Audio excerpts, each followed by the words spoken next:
Hey everyone, Ryan from Ebikes. In a previous video, I had hinted that I might be able to review 2 new electric bikes, and I'm really happy to report that they made it just in time for our trip to Florida. They both arrived on a Thursday and we left that Saturday. So I'm really excited to check out these electric bikes while I'm down here. And the purpose of this video is I really want to hear what you're curious about both of these electric bikes so I can include them in my upcoming full video reviews. So the first bike we have is a Specialized Turbo Vado 5.0 step through. Shout out to the Specialized team for making this review possible and getting it to a bike shop and having them assemble it so I could test it out. And the other bike on completely the other end of the spectrum is a Eunorau all-wheel drive electric bike. And I got in touch with Eunorau late last year and I told them that I was really interested in reviewing their all-wheel drive fat tire bike. Because we live in Wisconsin, I really wanted an electric bike that I can ride around with relative ease in the winter. And I was able to take this out on the ice and it was an absolute blast. The other electric bike that I have tested out in the snow is a Rad Rover. So I wanted to be able to compare an all-wheel drive electric bike to just a rear drive. And obviously these bikes are completely different. The Specialized bike is very much a premium electric bike. It comes in at around $4,300. The Eunorau bike comes in at $1,699. And with that, I'm going to give you a close-up of both of these electric bikes just so you can kind of see them, and let me know in the comments what questions you have on either of these electric bikes. I'm going to be spending a lot of time with them over the upcoming weeks. All right, first up we have the Specialized Turbo Vado 5.0. This is the step-through model, and I should note that this seat post as well as the seat is not stock. We actually threw this on quickly before we left because we wanted to use a suspension seat post and have a little bit more of a comfier saddle. And this electric bike obviously has a mid-drive, as you can see here, nicely integrated into the frame, as is the battery. It is just a really sharp looking electric bike with the black, and of course it is decked out with some awesome components. You can see here we have Dior XT, and the rear derailleur is also Dior XT.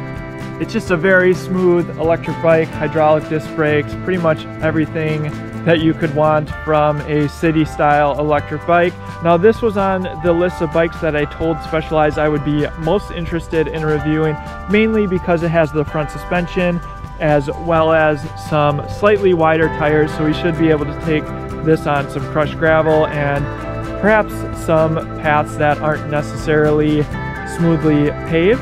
And as I mentioned earlier, this is one of their more expensive models. You can get some Specialized electric bikes for a little bit cheaper, and I'll be talking about that in my full review.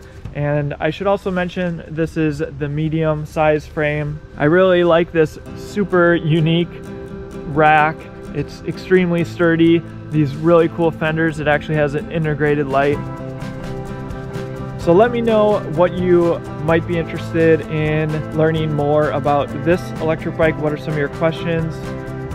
I was most interested in checking out a mid-drive electric bike. I actually haven't been on one just yet, so I'm excited to dig into more mid-drive electric bikes in the future.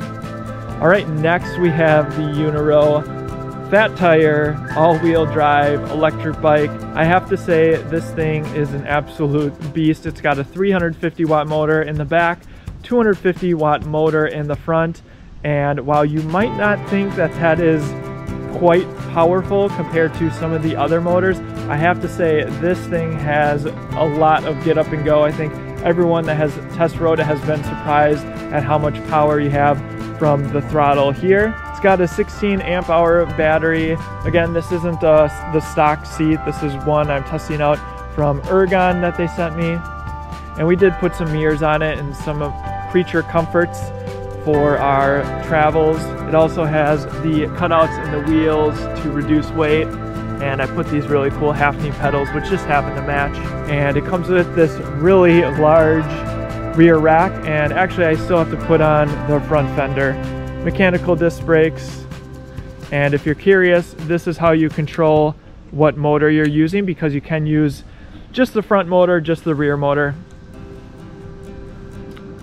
And as I said earlier, I took this out on the ice a little bit and I was really surprised. Having the front wheel drive makes a huge difference when it comes to traction on even some of the loose snow, which was kind of what I had issues with when I tested out the Rad Rover.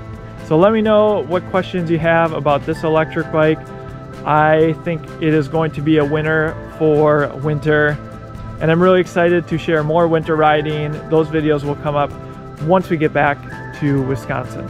So that is what you can expect in the upcoming weeks as far as electric bike reviews.